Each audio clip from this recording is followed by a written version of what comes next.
Di agama Islam kan setahu saya bahwa Tuhan itu cuma satu dan untuk masuk ke surga kita harus percaya kepada Allah.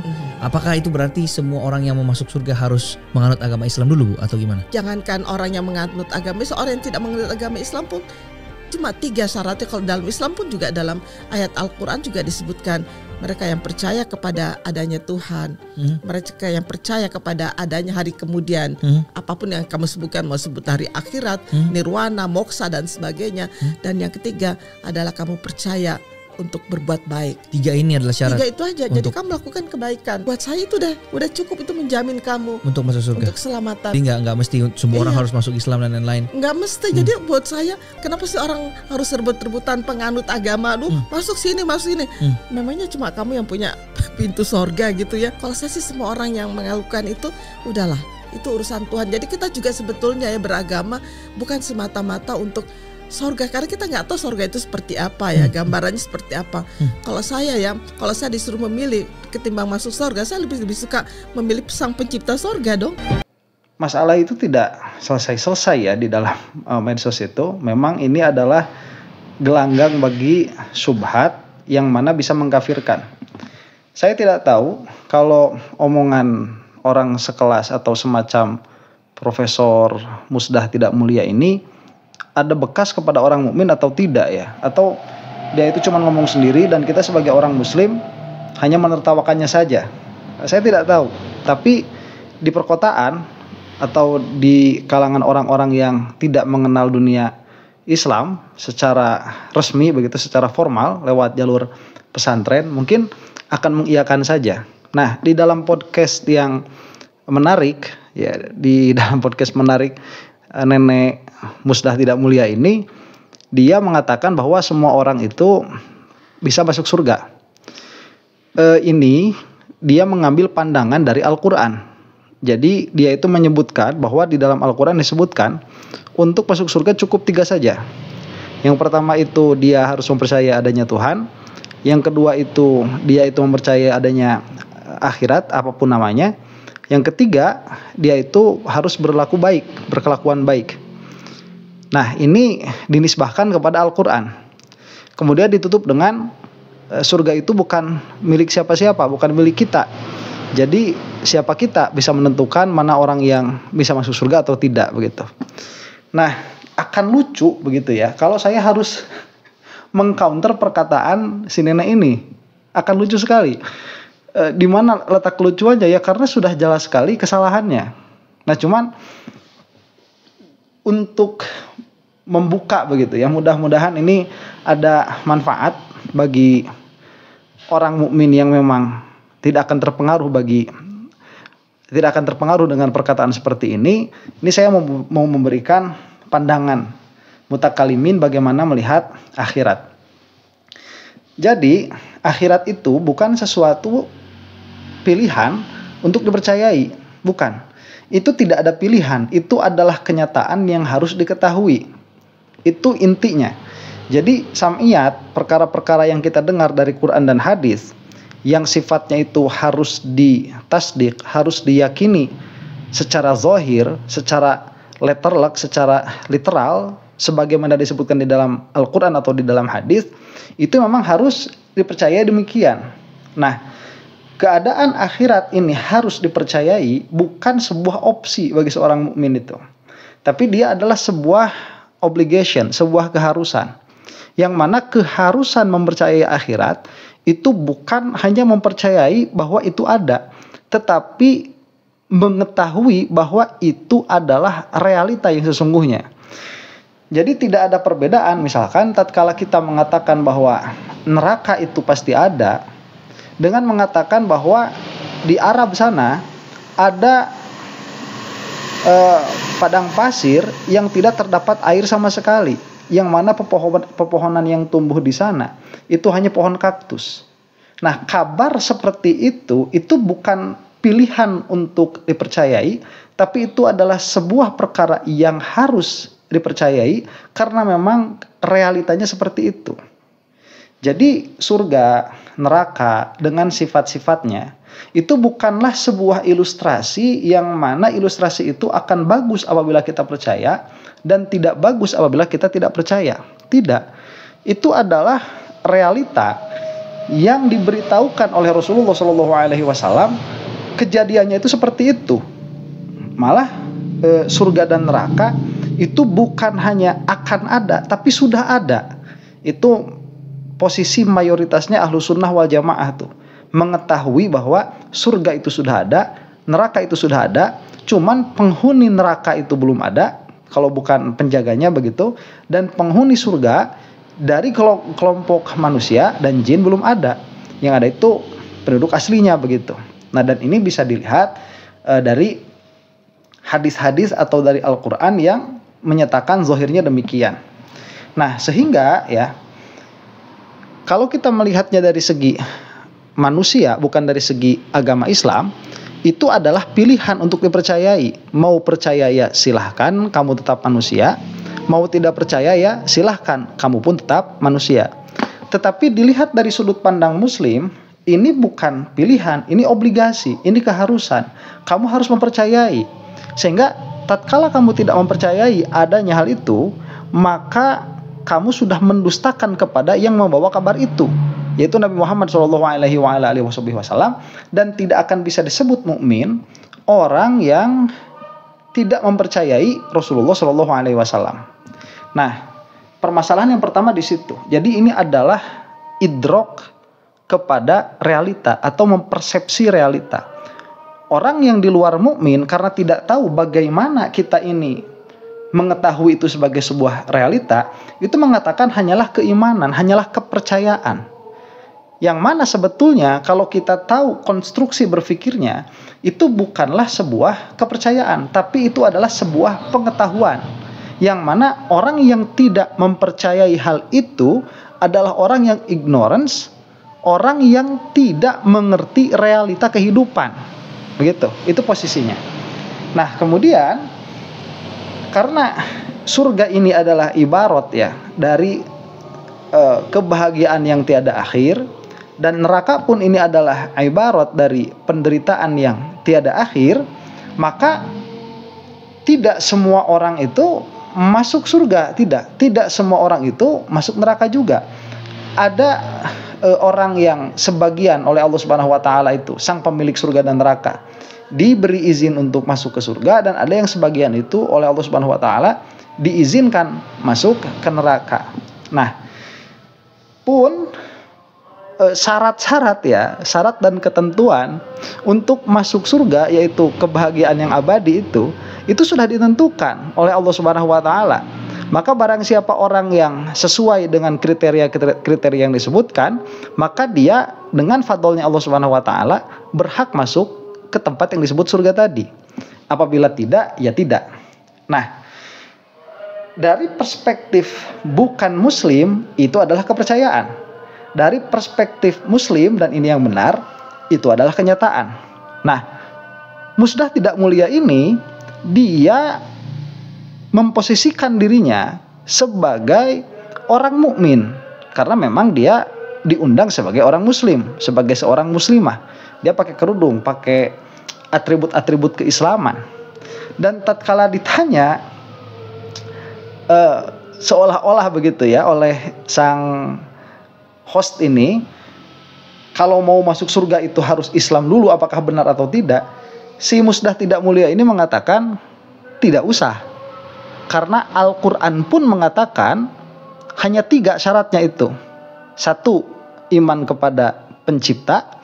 Yang kedua, meyakini adanya akhirat tersebut. Yang ketiga, berbuat baik.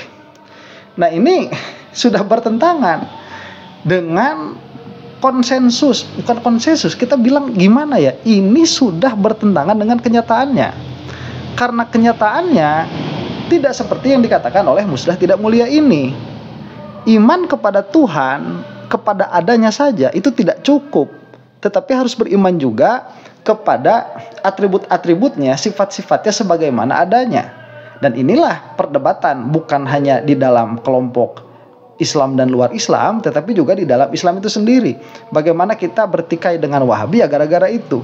Bagaimana dulu begitu ya Asy'ariyah dan Mu'tazilah itu pun bertentang pada hal itu, padahal sifat-sifat ketuhanan, Kemudian yang kedua yang dia katakan itu harus beriman kepada hari kiamat. Kata si Musdah tidak mulia ini, apapun namanya, baik itu mau disebut moksa, mau disebut nirwana, atau yang sebagaimana kita sebut begitu, surga. Nah ini menampakkan ketololan yang luar biasa ya. Dia tidak mengetahui apa yang dia katakan sendiri. Karena konsep nirwana itu bukan tempat. Jadi kita musalamah lah dulu ya. Kita mengikuti pola pikir orang tersebut dulu begitu. Jadi meyakini akhirat, apapun namanya itu, mau namanya nirwana, mau namanya itu moksa dan lain sebagainya. Nah, harus diketahui ya, nirwana ini bukan konsep suatu tempat. Dia itu kalau kita lihat kepada konsepnya sufiyah, konsep sufi-sufi yang sesat lah kita sebutkan seperti itu ya, itu seperti fana. Jadi kebebasan diri sebebas-bebasnya. Dalam pengertian kebebasan diri sebebas-bebasnya itu tidak terikat dengan apapun. Nah, itu adalah keluar dari siklus reinkarnasi. Jadi ya tidak seperti fana sufi yang benar, enggak. Ini fananya sufi-sufi yang melenceng begitu dari agama Buddha, nirwana itu. Jadi dia bukan tempat. Nah, jadi kalau misalkan kita pakai patokannya si Musdah tidak mulia ini, beriman kepada nirwana itu bukan iman kepada akhirat, karena nirwana ini bukan suatu tempat, begitu. Itu suatu keadaan diri. Pun dia mencontohkan moksa. Moksa pun itu bukan sebuah tempat juga ya. Kalau moksa itu di sufi itu seperti ittihad, menyatu dengan Tuhan. Jadi menyatu dengan kesadaran yang lebih tinggi. Itu pun bukan akhirat juga. Nah, jadi kalau kita musalamah pun dengan perkataannya si Musdah tidak mulia ini, karena tadi patokannya kan, orang yang masuk surga itu asal percaya Tuhan. Berarti orang yang tidak percaya Tuhan neraka. Berarti yang ateis neraka. Yang beragama tidak, begitu apapun agamanya. Kemudian beragama ini nanti dia apakah percaya kepada akhirat atau tidak. Nah, kata dia percaya kepada akhirat, mencontohkan dengan nirwana dan moksa. Padahal nirwana dan moksa itu bukan akhirat. Dia adalah keadaan diri, begitu. Nah, ini pun dia tidak tahu apa yang dia katakan. Kemudian yang ketiga, berbuat baik. Nah, itulah untuk dilebarkan, diglobalisasikan begitu ya, diglobalkan, diuniversalkan. Nah, ini juga sebetulnya si Musdah tidak mulia ini dia sudah tetap saja memasukkan golongan manusia. Ada yang masuk neraka juga. Siapa itu? Yaitu orang yang tidak percaya Tuhan, atau orang yang percaya Tuhan tapi di dalam konsep ketuhanannya itu tidak ada akhirat ya, orang agnostik misalkan. Kata dia itu pun tidak akan masuk surga begitu. Nah, kalau sedari awal ada orang yang tidak masuk surga, ngapain pakai utak-atik ketentuan-ketentuan yang sudah maklumun minad dini bid-darurah, pakai bahasa satu percaya kepada Tuhan, dua percaya kepada akhirat, tiga asal berbuat baik begitu. Karena pada akhirnya ada juga yang masuk neraka. Nah, pada perkataan di akhir dia mengatakan tidak usah kita itu menjudge orang mana yang masuk surga, mana yang masuk neraka, karena kita bukan yang punyanya. Nah, justru ini kontradiksi juga. Berarti si Musdah mulia ini dia sudah memposisikan dirinya sebagai orang yang punya surga. Kenapa? Karena aturan-aturan yang dibuat oleh sang pemilik surga, yaitu Allah Subhanahu wa taala, yang mana orang mau masuk ke surga itu tidak boleh membawa syirik. Ya, itu sering sekali saya ulang-ulang perkataan di dalam Al-Qur'annya itu, bahwa Allah Subhanahu wa taala tidak akan mengampuni satu dosa, yaitu dosa apa? Dosa syirik. Yang termasuk di situ adalah kekafiran begitu. Itu tidak akan masuk surga sudah. Itu sudah dikeluarkan, sudah matrud, sudah diharamkan dari masuk ke dalam surga. Jangankan masuknya, mencium baunya surga pun tidak akan. Itu akan selamanya di dalam penderitaan, dan itu adalah kenyataannya, suka atau tidak suka. Begitu. Ini bukan kepercayaan, ini kenyataan. Kalau kamu tahu konstruksi berpikirnya.